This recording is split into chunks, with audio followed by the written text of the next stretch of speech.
बल्कि इससे तो मुझे डर ये है कि कहीं हमारे लोगों का वो लावा इतना भर जाए कि हम लोगों को लड़ाई पे आने पड़ा। कि इस टेररिज्म को बंद करें and stop it now before it's too late. आज भी एक अटैक हुआ है जम्मू कश्मीर में, नाम है कठुआ सॉरी। अगर वो मुल्क जो इनको भेज रहा है हमारा पड़ोसी और ये समझता है कि इससे वो यहाँ की तब्दीली लाएगा, वो नहीं होगा। इसके पीछे रीजन क्या है? कठुआ का हमला भी बहुत एक इम्पोर्टेंट वो है, अटैक है। हम तो नाशुक्रे लोग हैं, हम कल भूल जाएंगे आप और मैं, है ना। फिर पाकिस्तान से मैच आएगा, फिर पॉपकॉर्न खाई जाएगी। There are some confessions also. Kasab ने कन्फेस किया, पाकिस्तान डिसोन कर ले वो उसकी जिम्मेवारी है, मेरे को उससे कंसर्न नहीं है। लेकिन जब उसने अपने गांव की जगह बता दी, सब कुछ बता दिया, उसकी फैमिली तक लोग पहुंच गए। फौज को परमिशन चाहिए लाइन ऑफ कंट्रोल के पार जाने की। जो हम कश्मीर में समस्या का समाधान कर रहे हैं ना, ये राष्ट्र राइफल से और ये एंटी टेररिस्ट ऑपरेशन, ये प्रॉब्लम कश्मीर की है ही नहीं। ये जम्मू और कश्मीर की प्रॉब्लम नहीं है भाइयों। इस प्रॉब्लम, ये जो नासूर है, ये पाकिस्तान में है। आपके ऊपर एक टेररिज्म का खिताब है। ये जो टेररिस्ट आया है, ये कहां से आया? ये सिर्फ बॉर्डर के उस पार से आ सकता है और कहीं से नहीं आ सकता। बुरी ताकतें ट्विटर पे नहीं हारेंगे। कभी ना कभी आपको एक्शन लेना पड़ेगा, आज नहीं तो कल, नहीं तो परसों। नमस्ते दोस्तों, जय हिंद। हिंदुस्तान स्पेशल में आपका स्वागत है। दोस्तों, कठुआ में सेना के काफिले पर हुए आतंकी हमले के बाद जम्मू कश्मीर के पूर्व मुख्यमंत्री फारूक अब्दुल्ला ने पाकिस्तान को जमकर लताड़ा है। भारत और पाकिस्तान के बीच बातचीत की वकालत करने वाले अब्दुल्ला ने खुलकर कहा है कि आतंकवाद और बातचीत साथ में नहीं हो सकती, पहले इसे बंद करना चाहिए। उन्होंने कहा कि पाकिस्तान जैसे देश पर पूरी दुनिया को दबाव बढ़ाना चाहिए कि वह आतंकवाद को बंद करे, वरना बर्बाद हो जाएगा। उन्होंने यह भी कहा कि अगर इसी तरह आतंकवाद चलता रहा तो वह दूर नहीं कि हमें युद्ध पर उतरना पड़ेगा। अब्दुल्ला ने कहा यह आतंकवाद किसी की मदद नहीं करेगा। अगर वह मुल्क जो इनको भेज रहा है, हमारा पड़ोसी, यह समझता है कि इससे कोई तब्दीली आएगी तो वह नहीं आएगी, वह फेल हो जाएंगे। आज हमारे 5 जवानों ने शहादत दी है, 5 अस्पताल में भर्ती हैं। मुझे इससे तो डर है कि कहीं हम लोगों में लावा इतना भर जाए कि हमें लड़ाई पर आना पड़े। उनको ये देखना चाहिए, वह पहले ही बर्बाद हो गए हैं। लड़ाई दोनों मुल्कों में तबाही ही लाएगी। अगर वो मुल्क जो इनको भेज रहा है हमारा पड़ोसी और ये समझता है कि इससे वो यहाँ की तब्दीली लाएगा, वो नहीं होगा, ये फेल हो जाएंगे। आज 5 जवानों ने शहादत दे दी है, 5 सीरियसली अस्पताल में है। क्या इससे बॉर्डर बदलेगा? क्या इससे, बल्कि इससे तो मुझे डर ये है कि कहीं हमारे लोगों का वो लावा इतना भर जाए कि हम लोगों को लड़ाई पे आने पड़ा। उनको ये देखना चाहिए, पहले ही वो बर्बाद हो गए हैं और लड़ाई दोनों मुल्कों के लिए तबाही ही लाएगा, कुछ और नहीं लाएगा।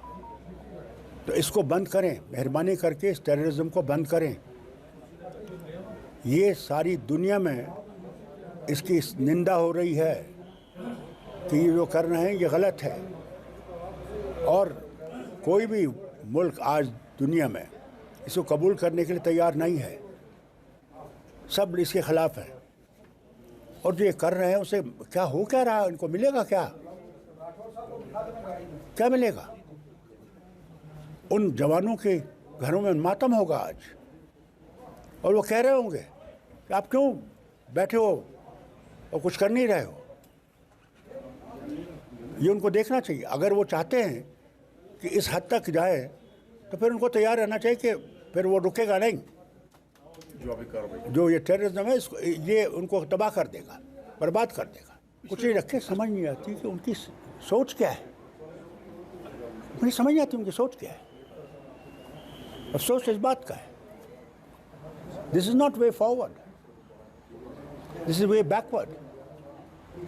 And if they want movement forward, then they have to stop this thing and stop it now. There are some confessions also. Kasab ने कन्फेस किया, पाकिस्तान डिसोन कर ले वो उसकी जिम्मेवारी है, मेरे को उससे कंसर्न नहीं है। लेकिन जब उसने अपने गांव की जगह बता दी, सब कुछ बता दिया, उसकी फैमिली तक लोग पहुंच गए, उसके बावजूद पाकिस्तान डिनायल कर दे वो अलग बात है। लेकिन हमारे दिमाग में, हमारे जहन में ये बात बड़ी क्लैरिटी से बसी हुई है कि इस पूरी की पूरी टेररिज्म पर पाकिस्तान का इन्वॉल्वमेंट जरूर है, पहली बात। अब आगे बात कठुआ। कठुआ मैं पोस्टेड रहा हूं इसलिए मैं आपको बता पा रहा हूं। कठुआ से थोड़ा सा आगे है सांबा। सांबा और कठुआ के बीच में एक बड़ी सी जगह है, छोटी सी जगह, मतलब जहां हमारी एक पोस्ट होती थी, गलार टांडा है। गलार टांडा बिल्कुल रिवर के ऊपर है। झेलम, झेलम वहां पर बहुत ज्यादा अगर ब्रॉड होगी तो 5-7-10 मीटर होगी। समर्स की बात कर रहा हूँ, रेनी सीजन की नहीं। उसके हमारी तरफ हमारी फेंसिंग है, उसके आपकी तरफ आपका कैंप है, जिसमें कि मैं अपने वाली साइड से बड़े आसानी से ये देखकर बता सकता हूं कि आपका कौन सा सिपाही उस टावर के ऊपर खड़ा होकर हमारी तरफ निगरानी कर रहा है, आपकी कौन सी HMG की डायरेक्शन वेस्ट में है, ईस्ट में है, नॉर्थ में है, साउथ में है।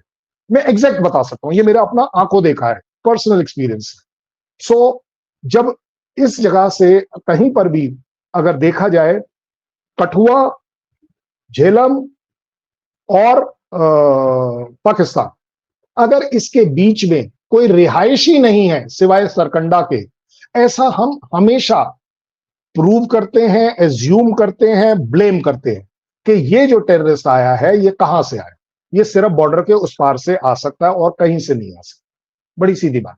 क्योंकि यहां पर ये जो कठुआ जो है, कठुआ में इंडियन साइड में कठुआ विलेज को पूरे को पार करने के बाद कहीं काफी आगे जाकर हिल स्टार्ट होती है। इससे आगे बिल्कुल सपाट मैदान है, क्लैरिटी के साथ बताऊं।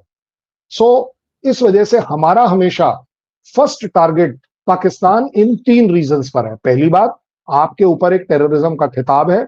दूसरी बात, हमारे पास बार बार, हर बार, 1 बार नहीं 100 बार ये प्रूव होता आया है कि यस, ये टेररिस्ट जो हैं ये पाकिस्तान से आए हैं। उसका एक इस पर्टिकुलर केस में, ये जो अभी रिसेंटली 2-3 केस हुए हैं, उसका हमारे पास, मैं आपको प्रूफ दे रहा हूं, उनके पास जो रेडियो सेट पकड़े गए हैं, ये वो रेडियो सेट हैं जो चाइना से पाकिस्तान आर्मी ने खरीदे थे अपने लिए। इस वजह से हमारा शक शायद यकीन में बदल जाता है। आप, हो सकता है वो ना हो, उन्होंने भी चोरी की हो, लेकिन फिर वही वाली बात है, या तो पाकिस्तान आर्मी बोले कि हमारे 10 सेट जो हैं वो चोरी हो गए। कोई बड़ी बात तो है नहीं। सिर्फ इतना कह देने से तो काम नहीं चलेगा कि नहीं जी इनसे हमारा कोई संबंध नहीं है। ये तो एस्टैब्लिश फैक्ट है। अदरवाइज आप एक बात बताइए, एक काम करते हैं, आपके DGMO को बोलो, फोन करेगा हमारे DGMO को एक ट्रायल के तौर पर, और दोनों मिलकर डिसाइड करते हैं कि चलिए जी एक बार जिंदगी में एक दूसरे पर भरोसा करते हैं, और भरोसा कर कर एक टारगेट हम देंगे पाकिस्तान DGMO को कि इस जगह पर कैंप है, अगले 1 घंटे में हम स्ट्राइक कर रहे हैं। और पाकिस्तान DGMO को मैच्योरिटी दिखाने दीजिए कि चलिए जी आप करके दिखाइए अगर वहां पर टेररिस्ट है, क्योंकि हम भी उतने ही परेशान। ऐसा आपके यहां पर हर बार बोला जाता है कि टेररिज्म का हम सबसे बड़ा शिकार। सो इस वजह से मैं कह रहा हूं कि हमारा मीडिया बढ़ चढ़कर इस बात को इसलिए भी बोलता है क्योंकि यही परसेप्शन पब्लिक के मन में है